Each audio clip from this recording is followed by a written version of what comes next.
What's going on, everybody? This is Afro Think Tank. Today I just want to talk about how African people are famous. We are famous. We as a group of people are just famous. And because we're famous, we have to deal with all the things that come along with being famous, right? And we've been famous from the beginning. If you guys, that's why I say history is always important. Because if you look back in recorded history, you would see that African people have always stuck out. We've always been exceptional. When people, when ancient scholars and travelers and merchants, when they came to Africa, all their stories was of greatness. All their stories was of magnificence. All their stories was of these places that were just beyond belief.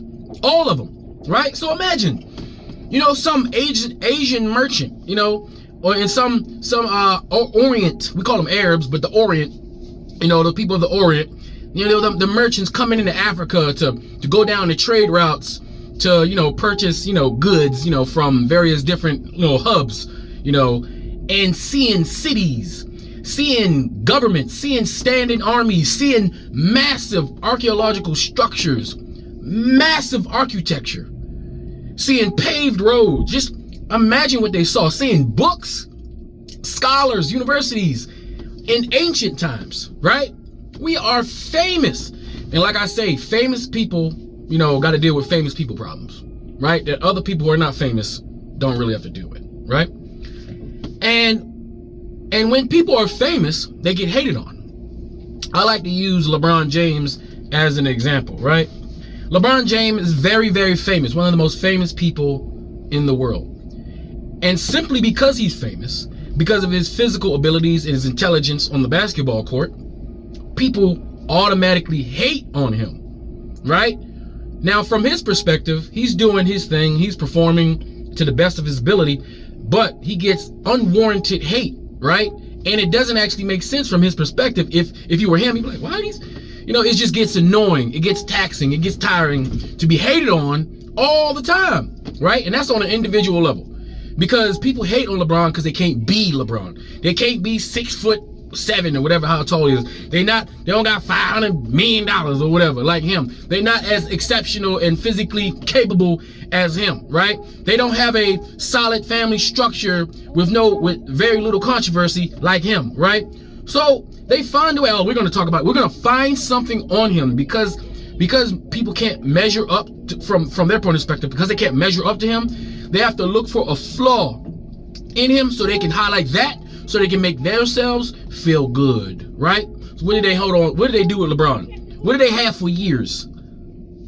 Hairline. That's all they could take for the longest. They say, yeah, he may be rich, he may be a million, he may be a multi-millionaire, he may be talented at basketball, he may be the best basketball in the world, but his hairline go all the way back to his ears. So that makes me better than him. That's what they do, right? Is he rational? But that's what they do. They'll find something. Oh, look at the socks he wore on game 6. Huh, I would never wear those socks. You know, stuff like that, little dumb stuff.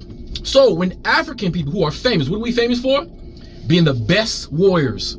Think about it. Before the gun and cannon, ain't nobody can see us. Nobody can see us. Nobody can see us. Shit, nobody can see us now. Now that we got guns, to be honest, all being equal, nobody ever could see us. The Asians knew nobody could see us. The Arabs knew nobody could see us. The Europeans knew nobody could see us. Nobody could see us. Period. Not on the battlefield. We are legends of the bow and arrow. We are legends of the spear.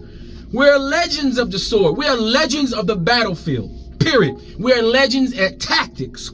Matter of fact, we are so good at war that other empires actively sought out African mercenary warriors. See, history would have you believe that it was just all slaves. They just came down there, them Arabs came down there and they just ransacked through weak ass Africans for some reason, but somehow grabbed all their excellent soldiers, right? Think about this now.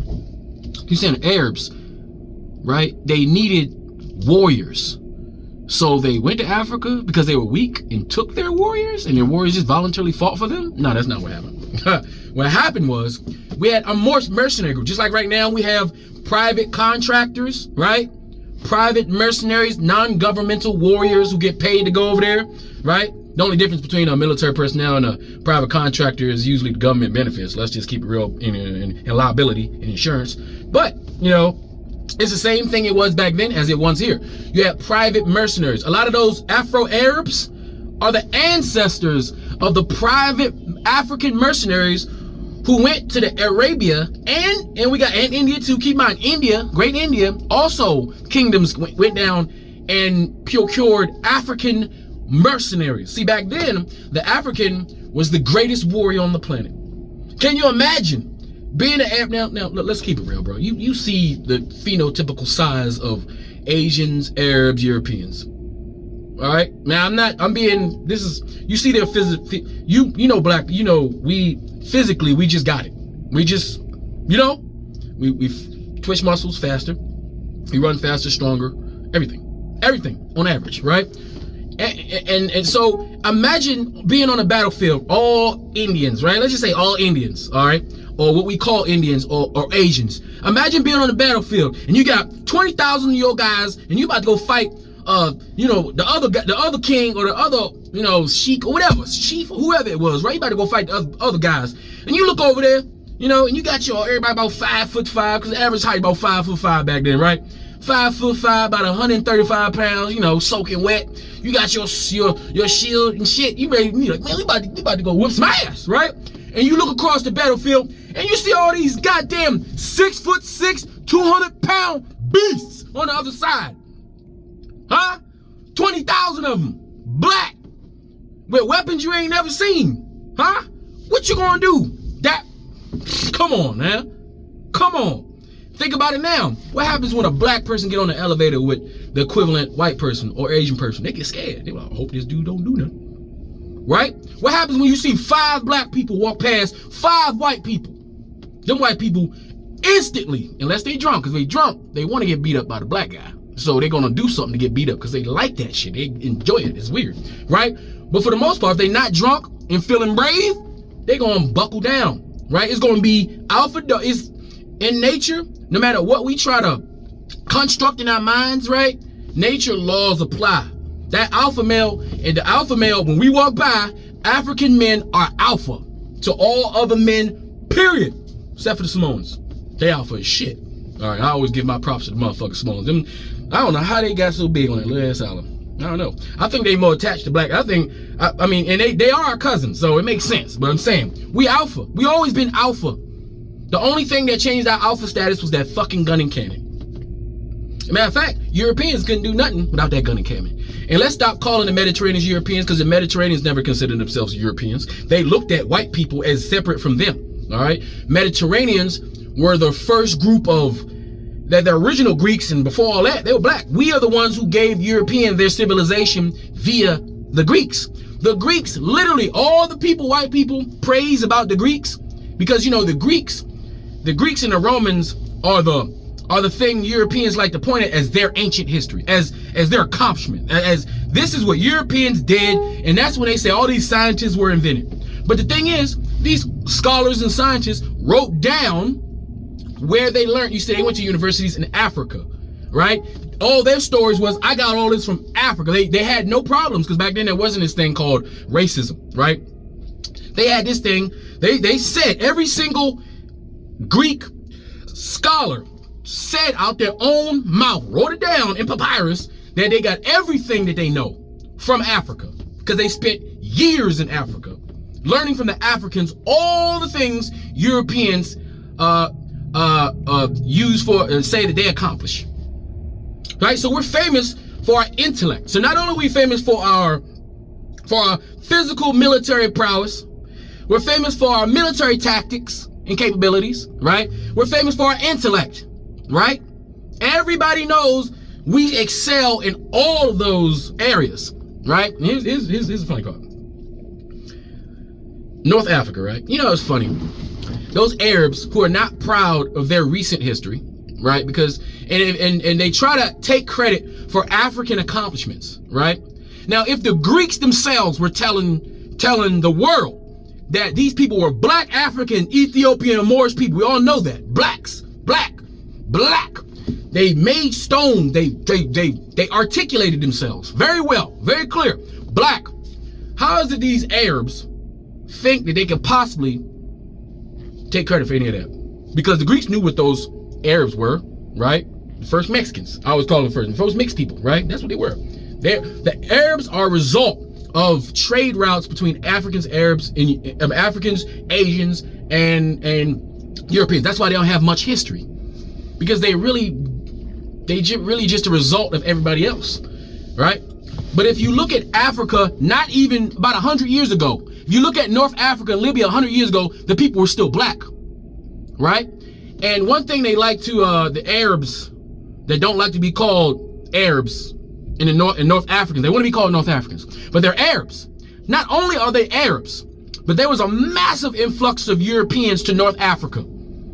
About 100 years ago. I'm talking about massive. And there was another massive influx of Europeans during the World War I and II. Massive. So a lot of those North African Arabs are really Arabs mixed with white people. White. And they may be in North Africa, but remember, North Africa is not that, because of desertification, there's not many population spots in North Africa. So for the most part, they only live in small little enclaves in the north. Most Africa is black. All right, except for the little enclaves of Arabs who still stuck around, because, you know, they're nomads.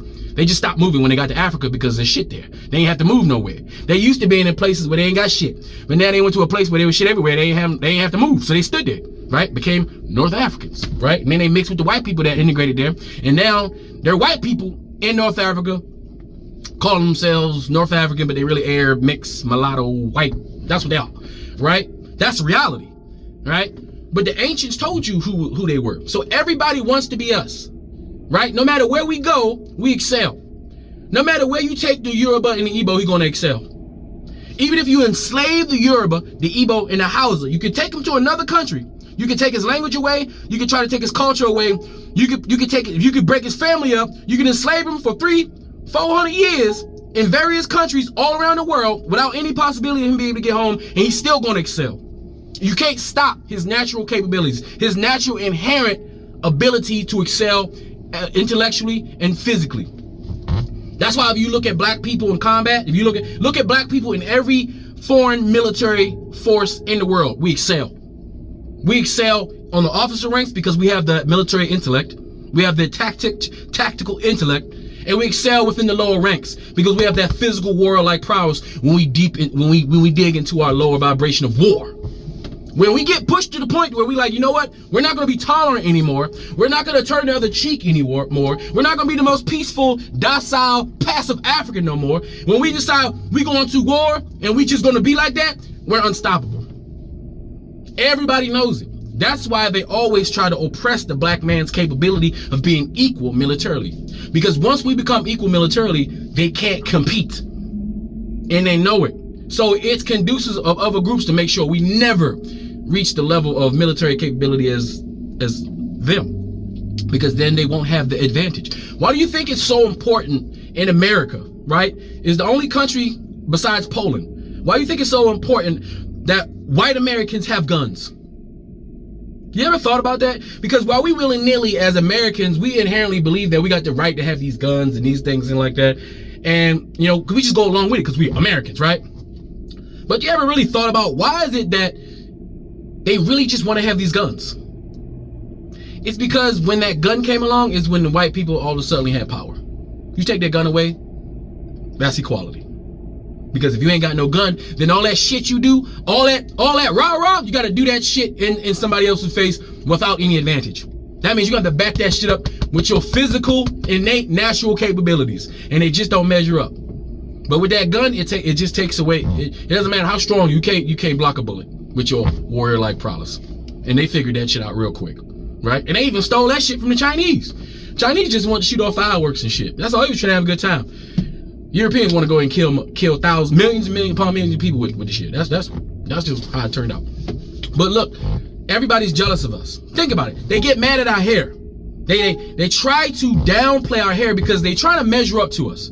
They want to and keep in mind, we're talking about on a macro scale. Normally when we talk about jealousy, it's individuals, right?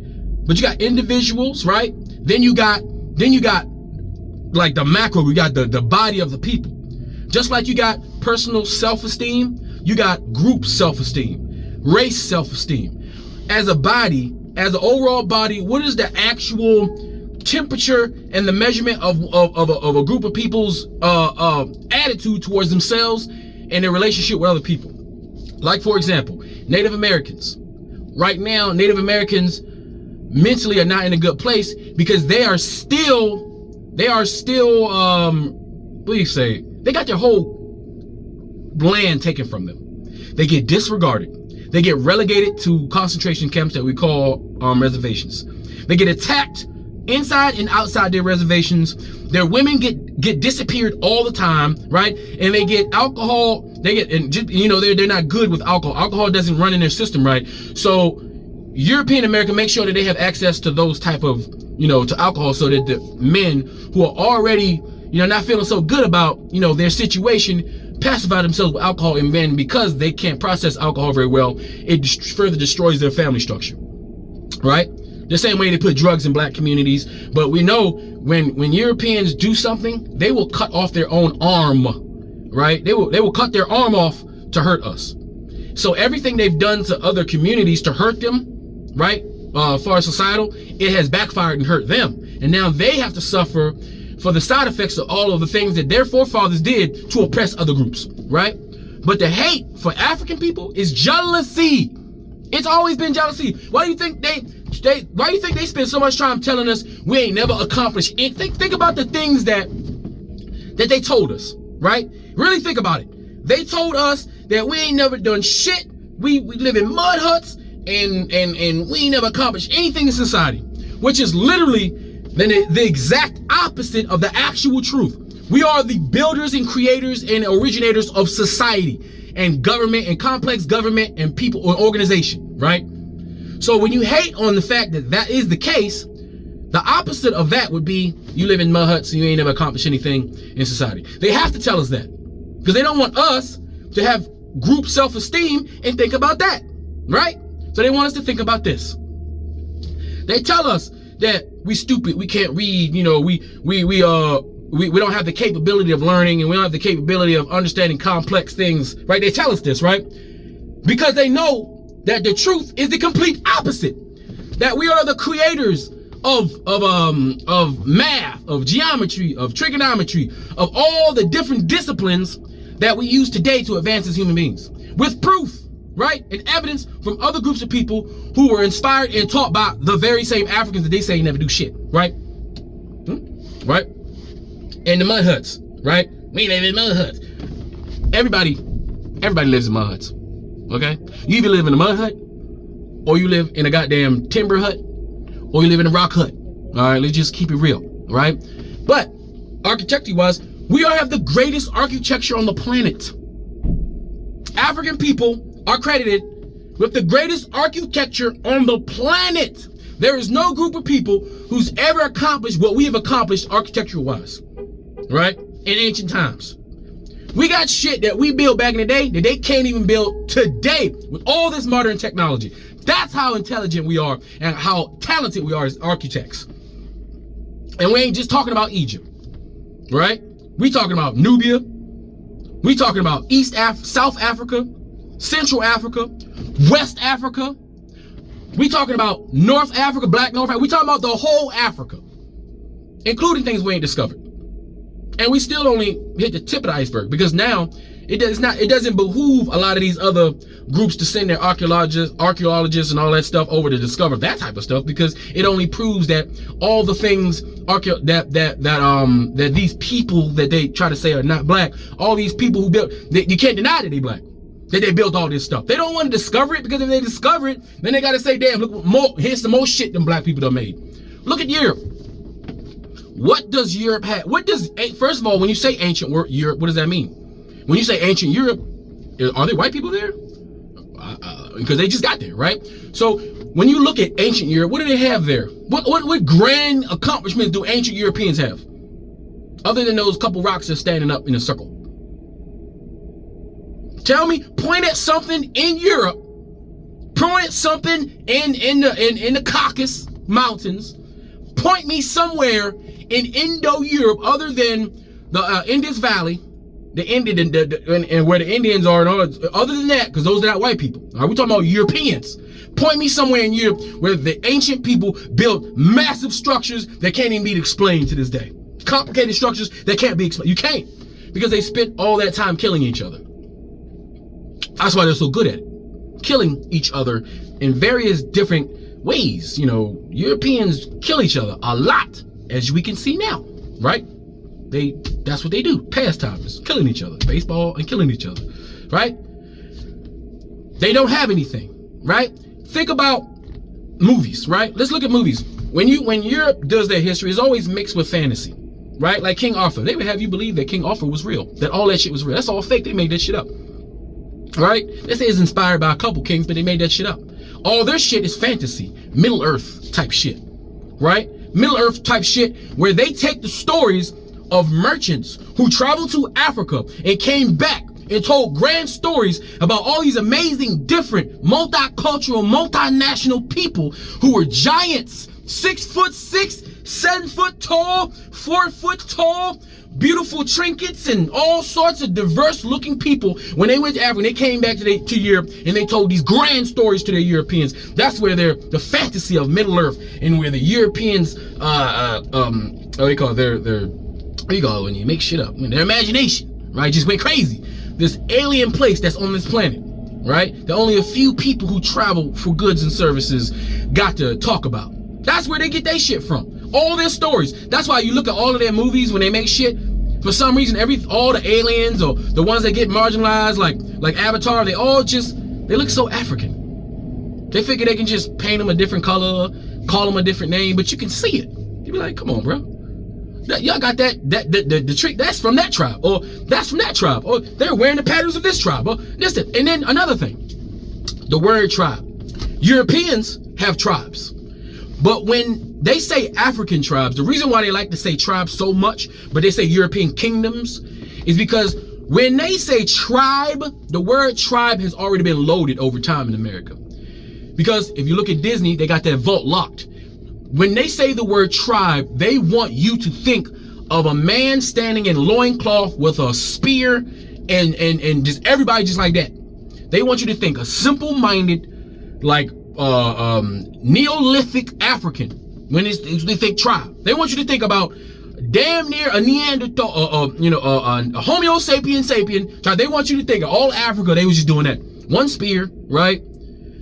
Mud hut, loincloth. That's what when they say tribe, that's what they want you to think, visualize. And most of you guys actually visualize that when you hear the word tribe. It belittles the group, right? But tribes are actually kingdoms. So you got the Yoruba tribe, which is more of a Yoruba kingdom and a federation. All right, the Yoruba are a federation of kingdoms. All right, we just call them tribes. Right? The Igbo is a federation of kingdoms. They have kings. They're literally still there. The whole structure is still there. But they want you not to know this shit, all right? Right? Because they want you to visualize from a white European perspective of what you think of, right? Even ignorant black people in America, when they disrespect Africans, even though they never been to Africa, never met one, it's left they met one here or something like that, they had an altercation. When they visualize Africa, they visualize it from a white Western European point of view. That's why when they talk shit, they sound ignorant, right? But all these, the Hausa, the Fulani, well, I don't know about the Fulani. They're nomadic, right? They're nomadic just like the Arabs, right? And they are connected with the Arabs as far as that nomad. Because the nomad people, they interact with everybody. Nomadic people, right? So demographically and genetically, they change because they're always everywhere, because they are the travelers. They're the movers of goods and services. Now we don't have nomadic people. We have CDL drivers. You have CDL drivers. Before, you just needed a couple camels. Camels, get on this caravan, it's leaving, let's go. But now we got CDL drivers and 18-wheelers. All right? You get it? All right? So, but these were kingdoms with kings. Why do you think tribes don't have, a tribe wouldn't have a king? I mean, a tribe with, you get what I'm saying? They want you to visualize Africa and belittle it because they know the greatness. They know what they saw when they went to Africa. But they took advantage because of that. I swear that gun and cannon did everything. That's why white people are so adamant about keeping their guns. Because once they lose the gun, they lose the advantage. Once they lose the ability to kill on a mass scale, they lose the advantage. Right? But as you can see, times is changing. Right? And new technology has made it so those advanced weapons is not enough to win a war anymore. So now the playing field is being even. Plus, all the people they oppressed are starting to catch up to the point to where, what you gonna do? Plus, they don't have a population big enough to control the shit that they took over anyway, so, you know. But anyway, everybody's jealous of us. That's why they hate on everything we do. That's why every time we do something, we get scrutinized. But even though when white people do it, when Asian people do it, when Indian people do it, when Arab people do it, they don't even talk about it. They don't even talk about it. So when black people, when two black women in the Chuck E. Cheese get into a fight because they two women and they, you know how women are with their kids, when they get in a fight, look at them Negroes, look at them black people, look how ghetto that is. But when two white people get in a fight in a Chuck E. Cheese the same way in America because they're mothers and they got their children, you know how they are, that ain't nothing. That's just two women fighting. Oh, that's bad. Or when we see Asian people, Chinese people fighting like shit everywhere. Them people be getting down, all right? They fight in groups. When we see that, we don't say, oh, look at those Chinese people. Oh, God, look at that. From ghetto. Da-da-da. Right? We don't see that. Only when black people do it is it a story for everybody to talk about and judge. Only. Right? Only. It's because we are the ones that's always on stage. Everybody else, they're sitting down in the stands watching us and being envious of us and finding reasons to be jealous, being jealous of us. Because what happens is jealousy is what happens when envy becomes unhinged. Jealousy is when envy gets out of hand, right? Jealousy is when envy gets out of hand. They can't handle the jealousy. It just gets too much. I mean, they get too much, the envy gets too much and they become very jealous. So then they become very judgmental because they don't measure up. So they have to bring you down because they feel like they're down here, right? So they need to pull you down to the side so you can be right next to them because they prefer you to be right next to them. Have you ever noticed that even in your family dynamics and your friend dynamics, most of your family and friends want you to stay right where they are. They don't want you to succeed. And when you do succeed, guess what they do? They start hating on you because, oh, you changed. Oh, you think you better than us. You ain't even do shit. Right? Or if you make it up there and you try to come down and help them out, right? They feel like what, charity now? It's like you can't win for losing. We can't win for losing, right? Even though if it wasn't for our accomplishments, we would not as human beings be as advanced, we wouldn't be as far along, and we wouldn't be as safe as a species on this planet if it wasn't for our accomplishments. For the millions of accomplishments and inventions that we created for the rest of the world. Under duress and not under duress. And they hate on us for it. It's crazy. It's like we're the parents, right? And we got these ungrateful ass children that just have no appreciation for the ones that take care of them. It's almost like some of these groups are only a mother could love. You know? I think some of y'all understand that. But yeah, I just want y'all, all Africans need to understand all the hate in this hand, right? Because everything they do, everything they hate us for, they try to emulate. Oh, your hair ain't shit. Let me try to emulate it. Oh, look at all them colors. You ghetto. Let me put all my colors in here. You can't find a liberal white woman that ain't got hair that's blue, green, red. You can't find one, huh? They need the colors. That's not ghetto when white people do it. It's not ghetto. It's anime when Asian people do it, right? It's ghetto when black people do it. You get what I'm saying here? You get what I'm saying? White people literally created those dumbass wigs to emulate the locks that I got on my head, right? The Catholic Church, the whole Catholic Church is a white version of the Egyptian freaking empire. That's the European version. They got all the African shit on, just looking as retarded as possible. All the gold and shit that ain't from there, right? And then it's so crazy that African people, right, emulate white people who are emulating African people, putting that same dumbass wig that the white people made to emulate the locks that they could just grow out their hair naturally. But I'm glad to see some of them Africans have figured that shit out and they switching that shit because they realize how fucking stupid that shit looks. All right? But all I'm saying is, guys, you guys got to put all this shit they're jealous. And we can't stop them from being jealous. We just have to be like LeBron James and just blow them motherfuckers off and do our own thing. That's what we got to do. That's all we can do. We can't deal with their insecurities. There's nothing we can do about the fact that they feel like they're lacking compared to us. They keep comparing themselves to us all the time. There's nothing we can do about it. I'm sorry. But it's the cost of being famous. It's something that we all have to deal with as a group of people. That's why they believe they have access to our culture. Anything we do, they want to do. Everything we say, they want to say it too. Everything we wear, they want to wear it too. Everywhere we go, they want to go there too. Every dance we do, they want to dance it too. Every song we sing, they want to sing it too. Do we do that to anybody else? The closest thing we do is anime. Japanese anime. We love Japanese people. I love Japanese people. Japanese people are awesome. They are some of the best people on the planet. Like Asian people, like as far as Asians, we good with that. Don't call a Japanese person a Chinese person. All right, don't do that.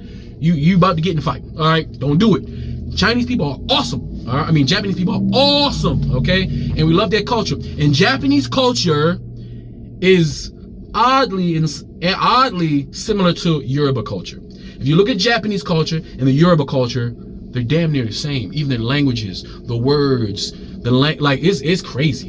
Y'all can look that up. There's people who made documentary on it. Even the names of their capitals were the same. It's crazy. There's a relationship there that has not been explored, that hasn't been explored in its full totality between Japanese people and the Yoruba people. I don't know how, I mean, there's a lot there that needs to be explored, but it's uncanny.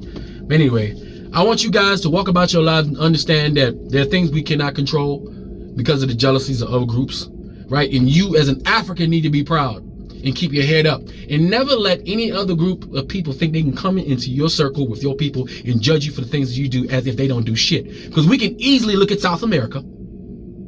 We can easily look at South America and find all the debauchery, all the degenerateness that people judge us for in our hoods when we are being degenerate. We can easily look at Asia in their countries where they are in and see all the criminality and scamming and all that shit that they say and they equate to us and they equate to Nigerians and Africans in general. So everything that people look down on us for, or everything that they use to try to punch down on us, to bring us down to their level, we can look at where they're from and see their people doing exactly the same thing on the same level, if not higher than us, if not more than us. And even in this country, amongst the Europeans, Americans who here, we look in their communities, everything that they say that we do and they judge us for, they do in their communities 10 times over. Everything.